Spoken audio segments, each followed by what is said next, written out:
Good morning students.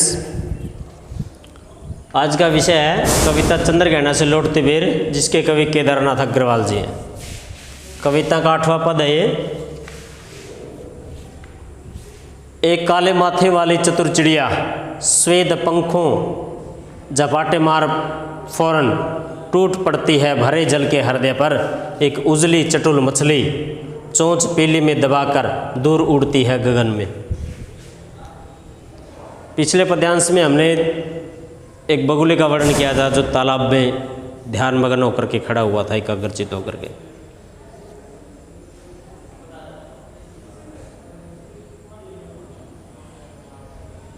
इस कविता में भी ग्राम्य प्रकृति का बहुत सुंदर चित्रण किया गया है।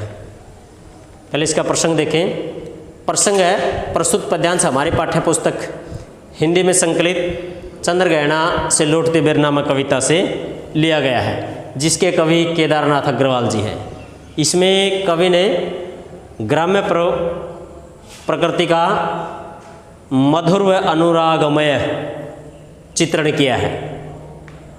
पिछले पद्यांश में हमने एक तालाब का वर्णन किया था, जिसमें एक बगुला एकाग्रचित होकर के पानी में इस तरह से खड़ा हुआ है जैसे कोई किसी को कोई हानि नहीं पहुंचाएगा, यानी उसकी एकाग्रता का वर्णन किया गया है। उसी तालाब के ऊपर से एक चिड़िया उड़ रही होती है, उस चिड़िया का वर्णन किया गया है। एक काले माथे वाली चतुर चिड़िया, कि उसी तालाब में एक तालाब के ऊपर से एक चतुर होशियार एक चतुर चिड़िया उड़ रही है जिसका माथा काला है, यानी काले माथे की एक चिड़िया श्वेत पंखों झपाटे मार, जो अपने श्वेत पंखों को फड़फड़ाते हुए उस तालाब के ऊपर उड़ रही है, यानी अपने श्वेत पंखों के द्वारा फड़फड़ाते हुए उस तालाब के चारों ओर घूम रही है, यानी अपने शिकार को देख रही है, उस तालाब के अंदर ढूंढ रही है।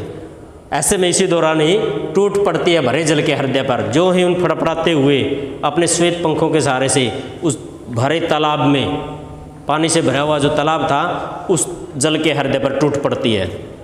एक उजली चटुल मछली चोंच पीली में दबा करके दूर उड़ती है गगन में। उसी में उजली हुई एक चटुल एक चंचल मछली को अपनी पीली चोंच में दबा करके दूर आसमान में उड़ जाती है। यानी जो ही उसने अपना शिकार दिखाई देता है, मछली दिखाई देती है, फौरन झपट्टा मार करके उसको अपनी चोंच में दबा करके दूर आसमान में दूर निकल जाती है। यानी इसमें इस कविता में एक चिड़िया की चंचलता का वर्णन किया गया है और उसकी चपलता और उसकी चतुराई का बहुत ही शानदार वर्णन किया गया है कि अपनी चतुरता के द्वारा से अपना शिकार किस प्रकार बनाती है, जो तालाब के चारों ओर घूमती रहती है, वहाँ से देखती रहती है शिकार कहाँ से मिलेगा।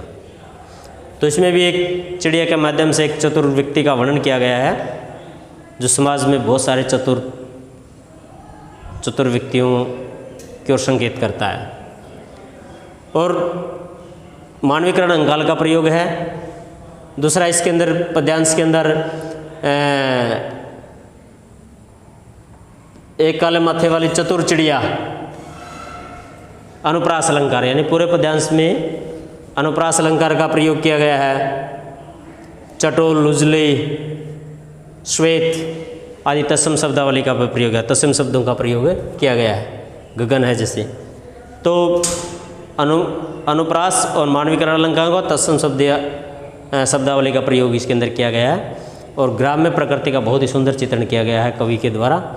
आशा है कि आपको यह पद्यांश समझ में आया होगा। अगर फिर भी किसी भी प्रकार की कोई समस्या है तो ज़रूर बताएं, आपकी समस्या का समाधान कर दिया जाएगा। धन्यवाद।